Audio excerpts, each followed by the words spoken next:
उम्मीद करती हूँ कि सभी प्यारे बच्चे स्वस्थ हो गए और मस्त हो गए।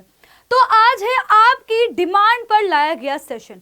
क्लास 9 के एग्जाम्स आने वाले हैं और कौन बच्चा ऐसा होगा जो टॉपर बनना नहीं चाहता होगा। तो आप बस सारे बच्चे एक साथ बोलो कि मैम यस, मुझे भी टॉपर बनना है, मुझे भी 95% मार्क्स लेके आने हैं, मुझे भी अपने माँ बाप का नाम रोशन करना है।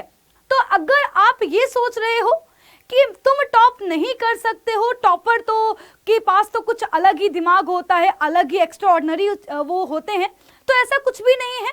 आप सभी के सभी बच्चे टॉपर बन सकते हैं, पर आपको इन 5 आदतों को अपनाना होगा। ये वो 5 आदतें हैं जो उन बच्चों के अंदर होती हैं जो टॉपर निकलते हैं। अगर आप अपने क्लास टॉपर को देखेंगे तो ये 5 बातें वो कभी आपको नहीं बताएंगे, पर वो ये 5 बातों को हमेशा ही फॉलो कर रहे होते हैं। अब आप सोचोगे कि मैम अब तो पूरा टाइम निकल गया है, एग्जाम बस आने ही वाले हैं, कुछ ही दिन बचे हुए हैं, क्या अब भी हम टॉप कर सकते हैं?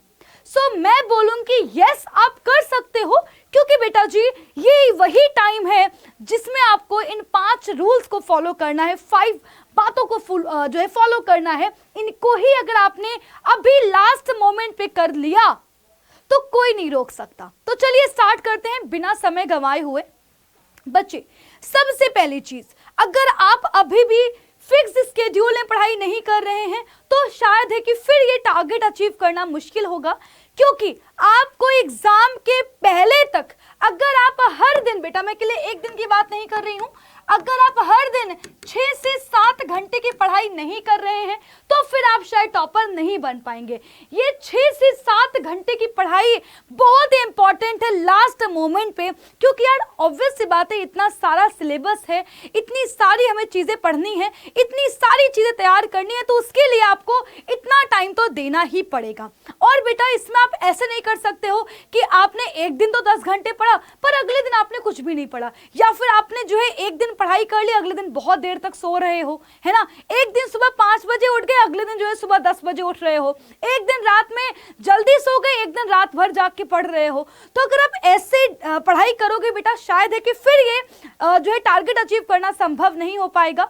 अपना एक फिक्स स्केड्यूल बनाइए कुछ दिनों के लिए बेटा। सारे रिलेटिव्स है ना, आपको जो है अपनी जो चीजें जिसमें अपना टाइम अभी वेस्ट कर रहे हो, अपना समय आप जहां पर व्यतीत कर रहे हो, कुछ दिन के लिए उस पे जो है बेटा जी विराम लगा दीजिए और अपना पूरा जो कंसंट्रेशन है, जो पूरा टारगेट है ना, उसमें ही आपको लगाना है, अपना पूरा फोकस अपने टारगेट पे लगाना है। तो फिक्स स्केड्यूल बहुत जरूरी है। टाइम टेबल क्या फॉलो करना है ये मैं आपको ऑलरेडी अपने लास्ट वीडियो में बता चुकी हूँ बेटा। इसके बाद देखिए बच्चों, हम लोग गलती करते हैं, सबसे मेजर गलती हमारी यही होती है बेटा, फिजिक्स माना कि मेरा फेवरेट सब्जेक्ट है, पर केवल फिजिक्स पढ़ने से ही मैं टॉपर नहीं बन सकता, या अगर आपको पूरा इंटरेस्ट जो है इंग्लिश पढ़ने में आ रहा है तो केवल इंग्लिश ही आपको टॉप नहीं करवा सकती है, केवल मैथ्स ही आपको टॉप नहीं करवा सकती है।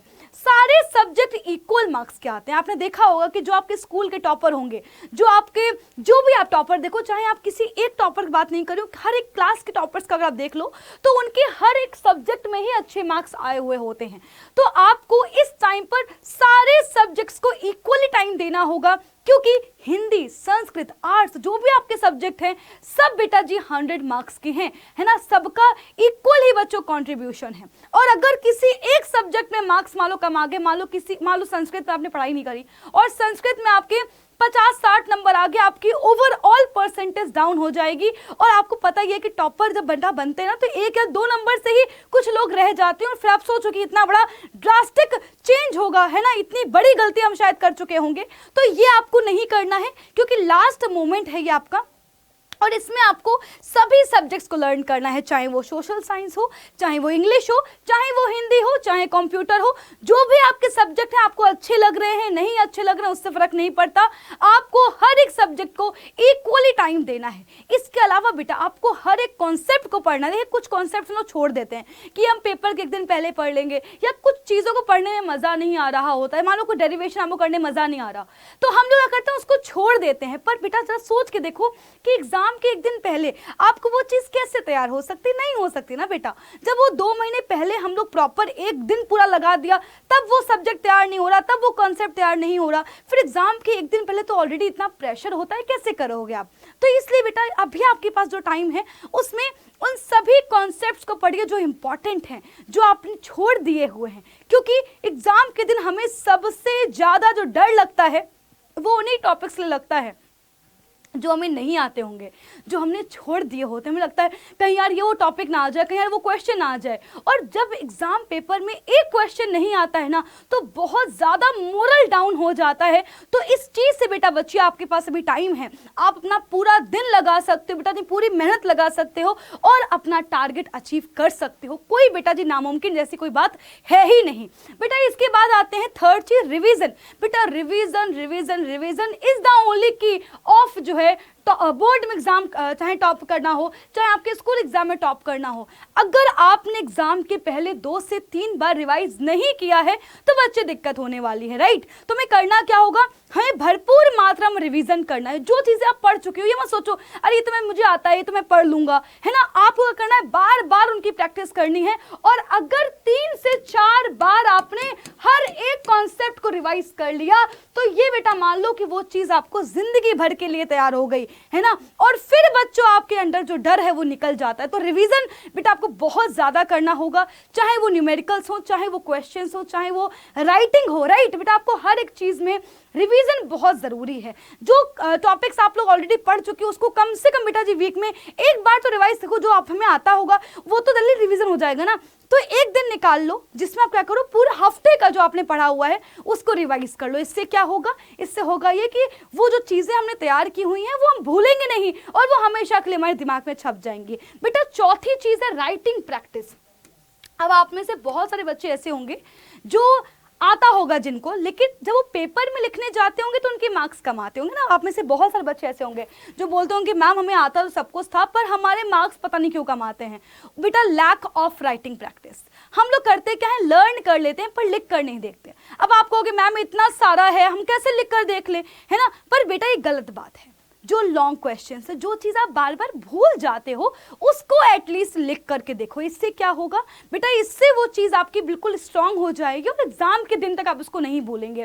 क्योंकि बच्चों याद रखना कि जब हमें चीज़ें याद होती ना और जब हम लिखने बैठते हैं, दोनों में ज़मीन आसमान का फर्क होता है, राइट। तो अगर आप लोग प्रॉपर राइटिंग करोगे, प्रॉपर जो है चीज़ों को प्रैक्टिस करोगे, तो शायद है कि आपके लिए वो चीज़ बिल्कुल अच्छे से तैयार हो जाएगी ना। अब मान लो डायग्राम है, आपने डायग्राम ऊपर ऊपर से देख लिया, तो अब आप सोचो कि एग्जाम में आप वैसा ही डायग्राम बनाते तो मुश्किल होगा। पर अगर सेम चीज़ आपने एग्जाम के जो है पहले 4 से 5 बार डायग्राम की प्रैक्टिस करी हुई है तो आप तुरंत के तुरंत बना लोगे, टाइम भी कम लगेगा। और बेटा बहुत बार ऐसा होता है कि एग्जाम में हम आता हुआ जो है छोड़ के चले आते हैं क्योंकि लैक ऑफ प्रैक्टिस, हमने लिख कर देखा ही नहीं है। तो ये वो टाइम है जिसमें आप प्रैक्टिस कर सकते हो। कुछ अलग प्रैक्टिस नहीं करनी है, जो आपने लर्न किया हुआ है उसको ही बार बार लिख करके देखना है। बेटा लास्ट और सबसे इंपॉर्टेंट पॉइंट जो कि है आपके पेपर सॉल्विंग। तो आपको करना क्या है, देखिए जो कॉन्सेप्ट्स एग्जाम में बार बार पूछे जाते हैं, जो क्वेश्चंस, जैसे मान लो आपने अच्छे से तैयारी कर ली, अपना हाफ ईयरली का ही पेपर लेके बैठ जाओ और पूरे 3 घंटे दो, है ना। इससे क्या होगा, पेपर के पहले पेपर जैसी तैयारी हो जाएगी। बेटा आपको वीक में कोई एक दिन तो ऐसा निकालना ही चाहिए जिसमें आप क्या करो, जिसमें आप कोई एक पेपर सॉल्व कर रहे हो, पूरा मन से सॉल्व कर रहे हो, पूरा 3 घंटे टाइम देने के बाद जो है बेटा आप सॉल्व कर रहे हो, राइट। इससे क्या होगा, इससे हमें पता चल जाएगा कि हमारी यार स्पीड कितनी है, हमें और कौन कौन से कॉन्सेप्ट तैयार करने, कौन सी चीज़ें आप भूल रहे हो। कुछ चीज़ें में आती होती हैं पर हम लिख नहीं पाते हैं, कुछ चीज़ों में लिखने में टाइम बहुत लग जाता है। तो बेटा प्रैक्टिस बहुत ज़रूरी है। तो इन 5 पॉइंटर्स को ही बेटा आपको ध्यान रखना है। और अगर आपने इन 5 पॉइंटर्स को बेटा तैयार कर लिया तो नो डाउट कि हम सब मिलकर के एग्जाम फोड़ सकते हैं। एंड यस, एग्जाम में टॉप करना कोई मुश्किल वाली बात नहीं है, कुछ भी नामुमकिन नहीं है ना। आपके लड़ने से ही बच्चों क्या होगा, आपकी जीत होगी। तो मैं आपसे मिलूंगी अपनी क्लास में जो कि होती है हर वेंसडे को शाम के 5 बजे। कमेंट करके आपको बताना है कि आप इस वेंसडे की जो क्लास है उसमें आप कौन सा कॉन्सेप्ट पढ़ना चाहते हैं, किस तरह के सवाल प्रैक्टिस करना चाहते हैं, वीडियो आपको कैसी लगी है जल्दी से कमेंट करना है। मिलूंगी वेंसडे को शाम के 5 बजे। बाय बाय, टेक केयर, ख्याल रखिए अपना।